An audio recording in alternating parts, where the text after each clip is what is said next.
Vamos a estar compartiendo el testimonio de Mateo, estamos en el capítulo 1, que habla de la genealogía de Yeshua. Y nos habíamos detenido en Shabbat anteriores en que Salomón engendró a Roboam, Roboam engendró a Abías y Abías engendró a Asa.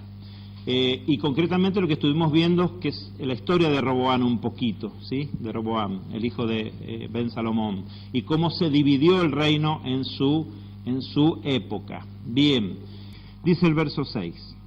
E Isaí engendró al rey David, y de la de Urías David engendró a Salomón, y Salomón engendró a Roboam, y Roboam engendró a Abías, y Abías engendró a Asa, y Asa engendró a Josafat, y Josafat engendró a Joram, y Joram engendró a Usías. Y vamos a comenzar ahora deteniéndonos en esto. Roboam engendró a Abías. Y estamos ya estudiando toda esta época, esta genealogía que estamos viendo desde David en adelante. Estamos viendo la época de los reyes de Israel, ¿sí? Que está relatado en Primera y Segunda de Reyes y Primera y Segunda de Crónicas, ¿sí? Pero antes de seguir adelante, nos vamos a detener en lo que dice la Torá, o algunos conceptos básicos de lo que dice la Torá acerca de cuál debía ser el carácter de los reyes de Israel, ¿no? Para que no nos desviemos, o sea, a veces decimos, pero es que la Biblia dice que lo hicieron, por lo tanto es lícito hacerlo. Por ejemplo, si un rey tuvo muchas esposas, o tenía muchas riquezas, o tenía mucho poder militar. Y bueno, si la Biblia lo marca, está bien, ¿no? A veces nosotros debemos saber diferenciar de cuando la Biblia está relatando un hecho, de cuando lo está validando. No es lo mismo. Entonces siempre ustedes que vean un pasaje, y a lo mejor lo quieran aplicar a alguna situación concreta de sus vidas, siempre pregúntense si eso es algo que se está enseñando para un caso particular, si eso es un mandato, una enseñanza general, o simplemente es un relato de algo que ocurrió, y que nos toca a nosotros, con nuestro conocimiento de la Torá, evaluar si eso estaba bien o mal, ¿sí? Entonces a veces porque a veces también existe esa otra costumbre, la gente dice, bueno, quisiera que Dios me hablara, ¿no es cierto? Entonces, en vez de avanzar en un conocimiento de la palabra, porque esa es la forma que el Eterno te habla, abren un pasaje, a ver, este pasaje, este versículo, ponen el dedo así con los ojos cerrados, a ver, está, este es el mensaje para mí. No es así, es un concepto erróneo. Puede ser que uno diga, bueno, voy a leer todo este capítulo, a ver de qué habla, de qué enseña, pero no voy a tomar un versículo la Biblia no puede ser usada para interpretación privada. Eso es lo que queremos decir también. Veamos qué dice la Torá acerca de cómo deben ser los reyes. Devarim, Deuteronomio, capítulo 17, versos 14 en adelante. Dice el verso 14, cuando entres en la tierra que Yahvé tu Elohim te da, y la tengas en posesión, y habites en ella, y digas, quiero poner sobre mí un rey como todas las naciones que están en mis alrededores. Entonces lo primero que dice el Eterno, ustedes van a querer poner un rey en cierto momento. Y había prometido eso el Eterno a Abraham, dice, de ti saldrán naciones y reyes. ¿Sí? Está bien, había una promesa. Sino que ya se anticipa diciendo, ustedes se van a adelantar a mis tiempos, dice el Eterno. Y van a querer tener un rey, van a querer ser como los demás. Y nosotros sabemos que nosotros no estamos llamados a ser como los demás. Estamos llamados a ser conforme a un cierto modelo que la Torá marca. Por eso a veces también nos decimos, bueno, pero es que tampoco yo quiero parecer tan raro. Bueno, pero justamente a veces el Eterno está marcando que seas diferente, porque ahí está haciendo luz en las tinieblas. Y cuando estamos en un lugar totalmente oscuro, y yo puedo palpar los objetos todo por tacto, acá hay un reloj, acá hay una repisa, acá hay una mesa, pero cuando enciendo la luz hace que todo se vea diferente, ya no es tan parecido todo, y la propia luz es algo diferente de todo lo demás. Se apaga la luz y todo se vuelve igual. Entonces la luz tiene una función de ser diferente y de marcar diferencia. José. Así también podemos tomar el modelo de Yosef, ya que estamos viéndolo en la parashá semanal, como él también fue diferente en un mundo que lo podríamos decir, lo catalogaba como bicho raro, si lo queremos llamar así. Sin embargo, él permaneció, aún estando quizás enmudecido en un tiempo que no se ve relato de él, se vio que él era distinto, y por lo cual los gobernantes lo pusieron en un lugar de preeminencia. Pero en principio tuvo que pagar un alto costo por ser diferente. Y entonces eso es lo que nosotros tenemos que saber. Va a llegar un momento que el Eterno te va a dar, a lo mejor va a hacer brillar tu justicia, así como el mediodía. Pero también hay que saber pasar, como dice Yeshua, si algo tenemos por cierto, es que vendrán tropiezos, ¿sí? Entonces tenemos que estar preparados para esas cosas. ¿Por qué tropiezo? ¿Porque ando haciendo daño, ando molestando? No, sino porque estoy marcando lo que es correcto, ¿sí? Bien, entonces dice sobre los reyes que debía tener Israel.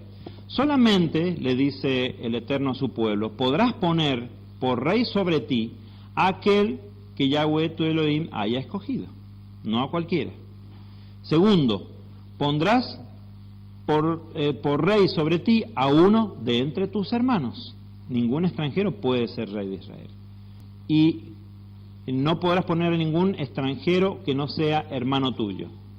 Sigue diciendo, solo que que tú pongas no debe aumentar para sí caballos, esto entiéndase como poder militar, ¿sí? Ni hará volver al pueblo a Egipto para multiplicar caballos. Nada de buscar alianzas con Egipto, porque en ese momento era, digamos, la potencia, ¿no es cierto?, mundial. Era como si ahora dijéramos, bueno, vamos a hacer acuerdo con tal o cual nación para ser más poderosos nosotros. Eso está prohibido para el pueblo del Eterno. Dice, porque Yahvé os ha dicho, no volveréis nunca por ese camino. Bien, dice, no aumentará para sí mujeres. Entonces acá tenemos una de las grandes falencias que le vemos a todos los reyes. Dice, para que su corazón no se desvíe. Eso es lo que le pasa. El rey debe ser esposo de una sola mujer, porque si no, su corazón se desvía, ¿sí? Ni acumulará para sí mucha plata y oro. Bueno, otra historia, hasta la actualidad vemos lo del enriquecimiento ilícito. Bien, y sucederá que cuando se siente sobre el trono de su reino, escribirá para sí una copia de esta Torá, de esta ley, en un rollo, en presencia de los sacerdotes levitas. O sea, no debía sentarse con los sacerdotes y él estar copiando, ¿sí? Por lo cual significa que ellos debían enseñarle también a él. Y dice, y lo tendrá consigo y leerá en él todos los días de su vida, a fin de que aprenda a temer a Yahvé, su Elohim, guardando todas las palabras de esta Torá, de esta ley, y de estos estatutos, ¿para qué? Para cumplirlos. O sea, fíjense que el Eterno sí da una instrucción específica sobre cómo debía ser un rey.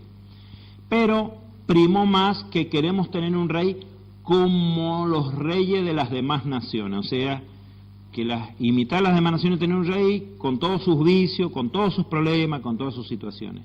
Sin embargo, de entre estos reyes, el Eterno muchas veces levantó a muchos como muy fieles a él. Y bueno, y estos figuran en la genealogía de Yeshua. Vamos a ver ahora Segunda de Crónicas, capítulo 11, versos 18 a 23. ¿Quién es este Abías? Nacido de Roboam.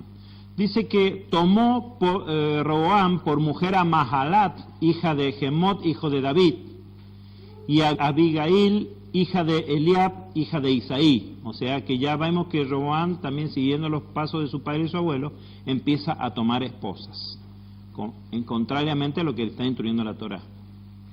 Y ella le dio a luz estos hijos, Eús, Semaías y Saham. Después de ella, de Mahalat y de Abigail, dice, después de ella tomó a Maaca, hija de Absalom, que le dio a luz a Abías, a Atai, a Sisa y a Selomit. Bien, Absalom, ¿quién fue? Uno de los hijos de David, ¿sí? ¿No es cierto? O sea que además, esta era pariente. Dice que le dio a luz a Abías, y acá tenemos a aquel Abías que se menciona, Roboam engendró a Abías, a Atai, a Sisa y a Selomit. Bien, y Roboam amó a Maaca, hija de Absalón, más que a todas sus mujeres y concubinas. Dice, tomó 18 mujeres y 70 concubinas y engendró 28 hijos y 70 hijas. Bueno, estamos caminando, lamentablemente, totalmente apartados de la Torá en este momento, nosotros como pueblo, ¿sí? Y hablemos de nosotros. Sigue siendo los versos siguientes. Y Roboam designó a Abías, hijo de Maaca, como cabeza y príncipe entre sus hermanos, porque quería hacer que reinara. Es decir, no tomó al primogénito de entre sus hijos, tomó al hijo de la mujer que él prefería y, ¿no es cierto?, lo hizo rey. ¿A quién? A Abías, hijo de Maaca. Bien, porque quería hacer que reinara. Y actuando, fíjense la historia de Roboam, y actuando con astucia, distribuyó a todos sus hijos por el territorio de Judá y Benjamín y por todas las ciudades fortificadas, y les proporcionó alimento en abundancia y buscó para ellos muchas mujeres. O sea que como que los entretuvo para que no se volvieran contra él, porque no podía ignorar también la historia de su abuelo David, que había tenido muchos problemas con sus hijos. Entonces los rodeó de riqueza todo para que no molestaran, para que no hablaran. Y puso al que él quería como rey. Bien. Vamos al capítulo 12, que comienza diciendo, bueno, que dice en el verso 16, finalmente, y durmió Roboam con sus padres y fue sepultado en la ciudad de David, y su hijo Abías, este que estamos nombrando acá en la genealogía de Yeshua, reinó en su lugar. Entonces vamos a ver un poquito ahora cuál es la historia de Abías. Esta otra persona que se menciona en la lista. Segunda de Crónicas, capítulo 13, versos 1, 2 y 21 vamos a ver. En el año 18º del rey Jeroboam, comienza diciendo Segunda de Crónicas 13, comenzó a reinar Abías sobre Judá. Y bueno, como ya estuvimos viendo que bajo el reinado de Roboam se dividió Israel en el reino del norte y en el reino del sur, muchas veces vemos que hay una referencia a un rey del otro reino para ubicar en el tiempo cuando este rey comenzó a reinar, ¿sí? Entonces, cuando dice en el año 18º del rey Jeroboam, que reinaba sobre Israel, sobre el reino del norte, comenzó a reinar Abías sobre el reino del sur, sobre Judá, ¿sí? Entonces vamos viendo el paralelo. Entonces ustedes cuando lean las crónicas de los reyes o de las crónicas propiamente dichas, van a ver que se menciona al rey del otro reino. Entonces por eso decíamos que si uno no tiene clara la división de Israel en dos reinos y lee esto, como nos pasaba a nosotros antiguamente, uno no entiende mucho y termina por desinteresarse en esa parte de la escritura. Dice que Abías reinó 3 años en Jerusalén. El nombre de su madre era Micaías, hija de Uriel, hija de Gabaa. Y hubo guerra entre Abías y Jeroboam. Ya se le había dado la orden a Roboam, su padre, que no hiciera frente al reino del norte, pero bueno, esa orden en cierto momento se desobedeció y siguieron teniendo guerra contra sus hermanos del norte. Dice, y Abías se hizo fuerte y tomó para sí nuevamente 14 mujeres y engendró 22 hijos y 16 hijas. Pasa lo mismo. Bueno, y ustedes se ríen, pero hay corrientes que adoptaron matrimonios múltiples sin mirar lo que la Torá dice. Como siempre pasa muchas veces, damos por abolida la Torá, tomamos lo que nos parece interesante, llámese diezmo, llámese poligamia, llámese, bueno, muchas otras cosas. Bueno, ahora hermano, la Torá está abolida, pero bueno, vamos a levantar primicias, y entonces así tomamos la Escritura como excusa para hacer lo que nos conviene, y no lo que la Escritura dice, ¿sí? Y vamos a continuar con lo que dice el verso 7 de Mateo 1, en su última parte, que dice, y Abías engendró a Asa. Veamos quién es este rey Asa ahora entonces. Segunda de Crónicas, capítulo 14, versos 1 a 5. Durmió Abías con sus padres y los sepultaron en la ciudad de David, y reinó en su lugar su hijo Asa. En sus días la tierra estuvo en paz durante 10 años. Su padre reinó 3 años, y en esos 3 años vemos lo que sucedió. Y dice que cuando lo sucedió su hijo Asa, la tierra estuvo en paz durante 10 años. Y el padre, que había estado poco tiempo, tuvo con guerra, todo, pero sin embargo este rey tuvo paz. ¿Por qué? Bueno, veamos. Pues, dice el verso 2 de 2 Crónicas 14, pues Asa hizo lo bueno y lo recto ante los ojos de Yahvé su Elohim. Entonces acá vemos un cambio, ¿sí? Dice, porque suprimió los altares de culto extraño y los lugares altos, quebró los pilares y taló las aceras. Quizá en otras Biblias no diga esto de talar las aceras o las cortó. Hay teóricos que dicen que estas aceras son árboles rituales, que son, digamos, los tatarabuelos del arbolito de Navidad. Son de culto a acera, ¿sí? Hablando de eso en estos días que ya también se está acercando ya el tiempo en que muchos se están preparando para la Navidad. ¿Dice algo el comentario ahí? ¿Podés leerlo? Dice, el término acera puede ser el nombre de una diosa cananea cuyo culto se introdujo en Israel pese a los mandamientos de Elohim. ¿Sí? Bien. Y sigue diciendo el capítulo 14 de 2 Crónicas. Y mandó a Judá que buscara a Yahvé, el Elohim de sus padres, y que pusiera por obra la ley y el mandamiento. Fíjense qué interesante lo que hizo Asa. Que mandó a todo Judá, se dio una orden a todo el pueblo, que se volvieran al Elohim de sus padres, ¿sí? Fíjense lo que hizo. Quitó además de todas las ciudades de Judá los lugares altos y las imágenes del sol, fíjense, se adoraba al sol en Israel en ese momento, y el reino tuvo paz bajo su mando.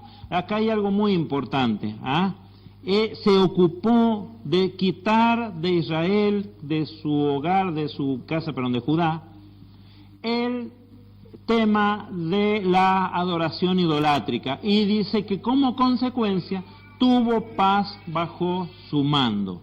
Esto nos lleva a nosotros a veces en nuestros hogares, muchas veces conservamos inocentemente cosas que no corresponde que estén en nuestros hogares. Y yo les digo que cuando ustedes toman ese trabajo de instruir a su familia y de conducir a su casa, que en todas las áreas se adore genuinamente al Eterno y saquemos las cosas que no nos corresponden a nosotros. Eso hace que el Eterno mire tu corazón, mire tu valentía y tu decisión, y Él realmente apoye lo que estás haciendo en tu familia, ¿sí? ¿Se acuerdan cuando vemos que le mandó tomar posesión de la tierra prometida, que le dice, eliminen por completo todo, no se mezclen con nada de eso, y tomen posesión de la tierra? Entonces, ahí nosotros tenemos una marca de cómo debe ser nuestra vida espiritual, cómo debe ser nuestro apartarnos, cómo debe ser nuestro ser diferentes, ¿sí? Asa estuvo más alineado a la voluntad del Eterno, y no solo se limitó a él, sino que mandó a que se hiciera de esa manera. Pero tuvo un proceso Asa. ¿Por qué? Porque durante su reinado, después de esos 10 años de paz, se levantó contra él Etiopía. Y los reyes de Etiopía, de África, vinieron contra él y lo atacaron. Y él clamó al Eterno y los venció. Hasta ahí vamos bien. Pero después se levantó otro contra él. Se levantó el reino del norte, el reino de Israel. Se levantó contra él en guerra. Y Asa hizo lo siguiente. Fue al templo y le dijo a los sacerdotes, denme buenas cantidades de oro, de los diezmos, de las ofrendas de Israel. Denme, ¿no es cierto?, riquezas, denme mucho oro, porque le voy a mandar un regalo al aliado de las tribus del norte de Israel. Tenían un aliado, quien era el rey de Siria. Les voy a mandar un presente y le voy a pedir que no los apoye más. Entonces hizo eso, y el rey de Siria aceptó el presente y no apoyó más, con lo cual los del reino del norte se retiraron y no atacaron más a Judá por ese momento. Pero esto fue desagradable delante del Eterno, porque dice, en vez de buscarme a mí, buscaste alianza con otros pueblos que son ajenos a mi voluntad. Entonces ahí cayó en ese sentido Asa. Venía bien, pero en cierto momento quizás un mal consejo de sus asesores, quizá un enfriamiento, un bajón espiritual en su vida por un tiempo, y pensó valerse de sus recursos. Y en esto va otra, ¿no es cierto?, enseñanza que a nosotros nos debe llevar a la reflexión, a la meditación y ver nuestras propias vidas. No estamos juzgando a Asa, estamos tratando de sacar enseñanza para nosotros. Vamos a seguir hablando de Asa ahora en el capítulo 16 de Segunda de Crónicas, en los versos 12 y 13. Pediría por favor que alguien lo lea. En el año 39 de su reinado, Asa cayó enfermo de los pies. Su enfermedad era grave, pero aún en su enfermedad no buscó a Yahvé, sino a los médicos. Y durmió Asa con sus padres y murió en el año 41 de su reinado. Bien, pero fíjense lo que dice el verso 12, de nuevo lo que le había pasado con los sirios. ¿Está mal buscar a los médicos? No, para nada. Yo he tomado contacto a veces con gente que con una creencia muy extrema, que cree que ir a un médico es faltar a la fe en el Eterno. No es así. Pero primeramente busca el reino del Eterno y su justicia. ¿Sí? Bien, ¿por qué? Porque también yo tengo que buscar en todas las cosas la raíz espiritual de lo que me pasa, ¿no es cierto? Y primero preguntarme, ¿no es cierto? Esto que me pasa, si el Eterno me ha prometido salud y bendición en la obediencia. Bueno, entonces yo llevo mi planteo, lo cual no quita que vaya al médico a que me ayude a sanarme, pero yo debo estar trabajando en mi, ¿no es cierto?, en mi salud espiritual primeramente, ¿sí? O sea, no desconectemos nada de lo que nos pasa en la vida de la voluntad del Padre. No lo desconectemos, no cometamos el error de desconectar las cosas, ¿sí? Decir, no, bueno, esto pasó porque él estaba distraído y justo me pasó. No. Él lo permitió, por una razón. Bueno, entonces yo debo vigilar mi vida espiritual. Yo he pasado, a veces yo les digo, les confieso, y la familia me dice, sí, vos siempre que ciertos momentos, ella sabe más o menos cuando yo me voy a enfermar.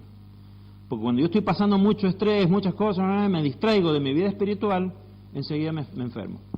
Me enfermo de estrés. ¿Por qué? Porque te ocupas a pelear tanto con lo que estás, que te olvidas de tu salud espiritual y decae también tu salud física. Entonces yo siempre, vamos a parar un poco, y siempre trato, cuando me acuerdo, adelante. Y siempre se está escuchando por todos lados que todas las enfermedades tienen la raíz en lo espiritual. Sí, primeramente. Es decir, puede ser por la mala alimentación, por haberse, falta de descanso. Por falta de descanso, o por ejemplo enfermedad también de raíz, por ejemplo raíces... Una raíz de amargura, te puede llevar a otra enfermedad, depresión, claro. También habla de la enfermedad de los huesos, sí, todas muchas enfermedades.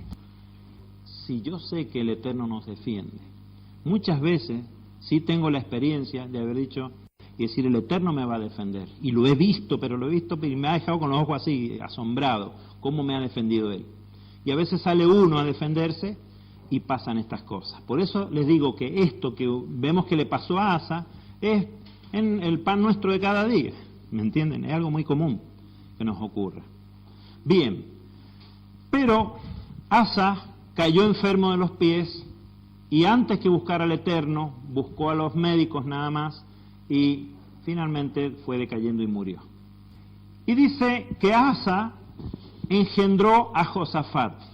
Y me interesa mucho hablar de Josafat también, que se relata, entre otros textos, en Segunda de Crónica, en el capítulo 17, y vamos a ver qué dicen los versos 1, del 3 al 5 y unos versos subsiguientes, lo vamos a leer. Fíjense, y acá van a encontrar algo muy interesante. 1 en adelante. Dice que en el verso 1, que él reinó en lugar de Asa, su hijo Josafat, y se fortaleció contra Israel, ¿no es cierto?, ¿quién es? El reino del norte. Él pensó en hacer guerra contra el reino del norte, Josafat. Bien, y Yahvé estuvo con Josafat porque anduvo en los primeros caminos de su padre David y no buscó a los Baales, ¿sí? Dice, sino que buscó al Elohim de su padre, fíjense, Josafat, para que lo marquen en su Mateo 1, sino que buscó al Elohim de su padre y anduvo en sus mandamientos y no según las obras del reino del norte, del reino de Israel. Porque era una gran tentación. Si nuestros hermanos del norte, mirá que en realidad están haciendo esto y les va bien, ¿por qué nosotros no? La tentación de ver de que mi hermano está desobedeciendo y parece que le va bien, me atrae. Aún entre los hermanos. Entonces tengamos cuidado. Dice, no tengas envidia de los malos. Y dice que más bien Josafat anduvo en los mandamientos del Eterno y no según las obras de Israel. Y por tanto, por eso decimos, el Señor promete, pero condiciona. Él dice, en la obediencia te bendeciré. ¿Sí? Y Yahvé consolidó el reino en su mano, y todo Judá ofreció presentes a Josafat, y tuvo riqueza y honores en abundancia. El reino lo quiso, por ser un rey fiel al Eterno. Fíjense que veamos la reacción de Judá ante los reyes que son fieles y los que no son fieles, lo vamos a ir viendo. Fíjense, lo que hizo Josafat, es muy interesante. Versos 7 al 9. En el tercer año de su reinado, fíjense lo que hizo. Dice, envió a sus príncipes, no los vamos a nombrar, para que, fíjense para qué, para que enseñaran en las ciudades de Judá. Y con ellos fueron un grupo de levitas, dice, y con ellos también los sacerdotes. Y ellos enseñaron en Judá, llevando consigo el rollo de la Torá, y recorrieron todas las ciudades de Judá y enseñaron al pueblo. ¡Wow! Este es un rey. ¿Ah? Este es un rey. Sí, adelante. Ok, ahí en el versículo que yo estoy leyendo acá hay una palabra muy bonita, en el 6, sí. Dice, y su corazón se animó en los caminos de Yahvé. ¿Cómo es, no? Que se animó. Sí. Era de... Él cobraba ánimo leyendo las promesas del Eterno en su palabra. Pero no solo se quedó con ser fiel él, primer paso, con conducir o poner leyes para que el pueblo sea fiel, destruir los lugares altos y todo lo demás, sino que además se tomó el trabajo de llevar la Torá, la enseñanza a las personas. Y imagínense, tuvieron que llevar el rollo de la Torá. Tenían que ir a las ciudades con el rollo de la Torá.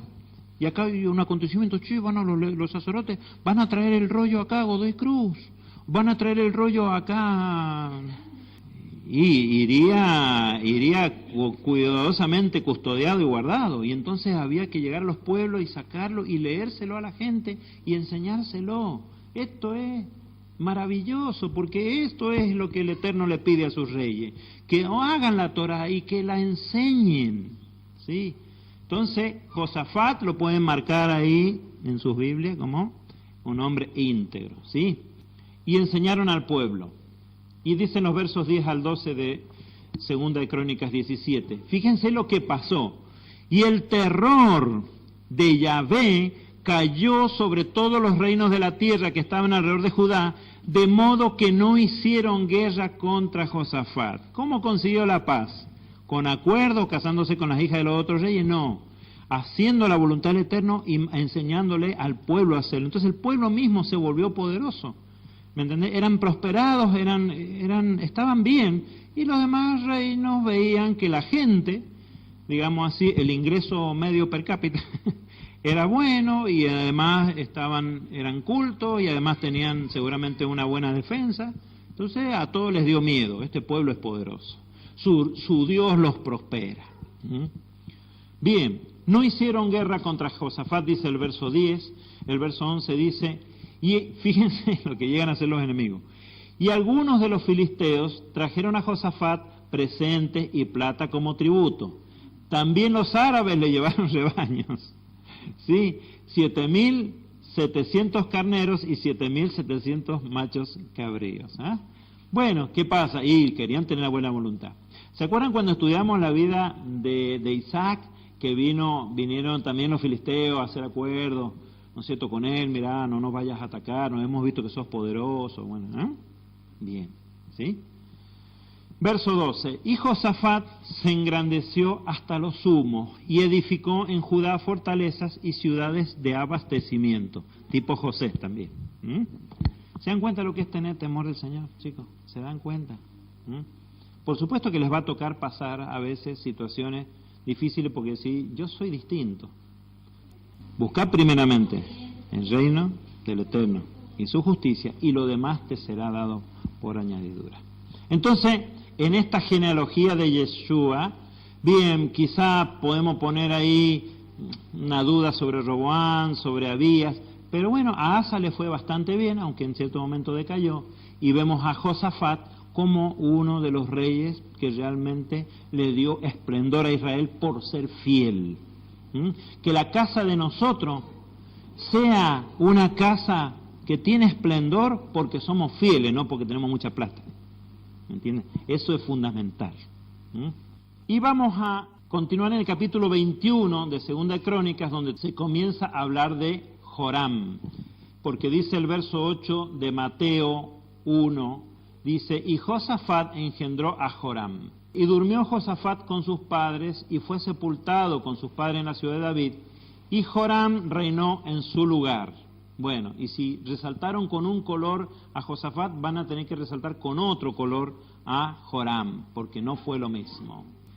Y tuvo por hermanos, hijos también de Josafat, a Azarías, a Jehiel, a Zacarías y a Azarías, y a Micael y a Cefatías. Todos estos fueron hijos de Josafat, rey de Israel.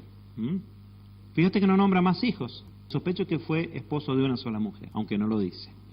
Dices, a quienes su padre, Josafat, dio grandes dádivas de plata y oro y cosas preciosas, así como ciudades fortificadas en Judá. Pero el reino se lo dio a Joram, ¿por qué? Porque era su primogénito. Hasta en eso fue obediente. ¿A quién le dio el reino? A Joram. Pero, y esto para que tengamos criterio también nosotros, a veces uno dice, bueno, es verdad, la Torá marca esto, pero no te desdice del criterio. Y muchas veces vemos que el Eterno sustituyó el primogénito por otro que no lo era para cumplir la función. ¿Por qué? Porque el primogénito no estaba apto para llevar la herencia espiritual. Y entonces dice, y el reino se lo dio a Joram porque era su primogénito. Fue obediente en eso. Ahora, ¿qué hizo Joram? El hijo de Josafat. Estamos hablando del reino del sur siempre, de Judá. La genealogía de Yeshua viene por los reyes de Judá, no por los reyes del norte de Israel. Vamos a ver qué pasó con Joram. Por eso le decía yo, resáltenlo con otro color, y me dice Elisa, bueno, o sea que vamos mejorando. No, resáltenlo con otro color y esperen. Vamos a ver. Dice, Joram fue elevado pues al reino de su padre, fíjense, pero cuando se hizo fuerte, pasó a cuchillo a todos sus hermanos y también a algunos de los príncipes de Israel. Se equivocó Josafat en poner al primogénito. Es lo que corresponde, pero ahí está el criterio de por medio. Bien, Joram tenía 32 años cuando comenzó a reinar y reinó 8 años en Jerusalén. Nada más que 8 años. Anduvo en el camino de los reyes ¿de qué? De Israel, los del otro reino. ¿Eran buenos caminos eso? No. Como la casa de Acab, pues una hija de Acab fue su mujer. E hizo lo malo ante los ojos de Yahvé. Fue un decaimiento acá, fíjense. Pero, fíjense en la fidelidad del Eterno. Yahvé no quiso destruir la casa de David a causa del pacto que había concertado con David y de conformidad con su promesa. Fíjense cómo el pueblo también opina sobre este rey Joram. Construyó además lugares altos en los montes de Judá. ¿Qué son los lugares altos? Adoración idolátrica. E hizo fornicar a los habitantes de Jerusalén y también a Judá obligó a ello. O sea que puso como ley que hubiese idolatría. Nada que ver con el Padre, nada que ver. Bien, entonces le llegó una carta del profeta Elías diciendo, así dice Yahvé Elohim de David tu padre, por cuanto no has andado en los caminos de tu padre Josafat, ni en los caminos de Asa, rey de Judá, sino que has andado en el camino de los reyes de Israel, y has hecho que Judá y los habitantes de Jerusalén forniquen conforme a la fornicación de la casa de Acab, y por cuanto has asesinado a tus hermanos y a la familia de tu padre, que eran mejores que tú. He aquí, Yahvé golpea con un gran golpe tu pueblo, a tus hijos, tus mujeres y a todas tus posesiones. Y tú mismo tendrás grandes enfermedades, con dolencia de las entrañas, hasta que salgan tus entrañas por causa de la enfermedad que se irá agravando día a día. Tremendo. Y Yahvé incitó contra Jorán el espíritu de los filisteos y de los árabes que estaban junto a los etíopes. ¿Se acuerdan que antes habíamos sido atacados por los etíopes? En el reino de Josafat, los filisteos y los árabes le traían presente para estar en paz. Ahora no, cambió todo, se volvieron enemigos. Y subieron contra Judá, la invadieron y se llevaron todos los bienes que se encontraban en la casa del rey, también a sus hijos y a sus mujeres, y no le quedó ningún hijo, aparte de Joacás, el menor de sus hijos. O sea, el Señor dice, le voy a mantener la promesa a David, pero este no se va a quedar sin castigo. Después de todo esto, Yahvé lo hirió con una enfermedad incurable en sus entrañas, lo que le había prometido, ¿sí? Y con el correr del tiempo y al cabo de 2 años aconteció que se le salieron las entrañas a causa de la enfermedad. Yo no sé cómo habrá sido eso. No sé. ¿Se acuerdan que escuchábamos en el programa de salud? ¿Te acordás que dice que entre las piernas tenemos un puente muscular que sostiene todas las entrañas, ¿sí? En los intestinos tenemos una formación muscular entre las piernas que sostiene todo eso, porque la cadera tiene un hueco ahí, ¿no es cierto? El hueso de la cadera. Bueno, y veíamos en un programa de salud que es verdad que las personas, cuando ese puente muscular se debilita, las entrañas tienden a caerse se sale. Es horrible, esto pasa, es una cuestión de salud real. Se salen los intestinos, sí. Fíjense cómo terminó la vida de Joram. 32 años comenzó a reinar y reinó en Jerusalén solo 8 años. Desapareció, fíjense, sin que nadie lo lamentara, y lo sepultaron en la ciudad de David, pero no en los sepulcros de los reyes. ¿Se dan cuenta? Que Judá era consciente de su desgracia y por culpa de quién, y no lo honró como sí habían honrado a Josafat, su padre. ¿Sí? Vamos a dejar el estudio aquí, porque la siguiente parte que sigue es compleja de estudiar, porque Usías no es el que inmediatamente sucedió en el reinado de Joram, entonces ya lo vamos a ver en el próximo estudio, ¿sí? Por ahora yo los invito a que podamos estar poniendo de pie y orando. Pero, ¿se dan cuenta cómo el Eterno es celoso de ustedes? ¿Sí? Él los recibe porque ve amor y fidelidad en ustedes, pero también Él es celoso.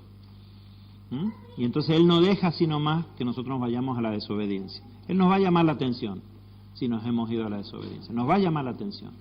Y entonces yo diría, cuando alguien ha sido llamado a la atención, también no lo juzguemos ni lo señalemos. Digamos, el Eterno lo ama y lo está reprendiendo. Porque si el Eterno no estás en su corazón y vos te vas por cualquier camino y no te pasa nada, ya sabes que no estás ¿no es cierto?, en su amor y su misericordia, sino que te está dejando ir a lo malo. Entonces, si alguna vez nos desviamos y el Eterno nos hace sentir su disciplina, significa que nos tiene como hijos. Y que somos hijos. Amén. Bien. Bueno, ¿vieron que hay mucho para ver en la genealogía de Yeshua? Hay mucho para ver, investigar, aprender. Y ya no pasa. Bueno, vamos a orar, chicos, por favor.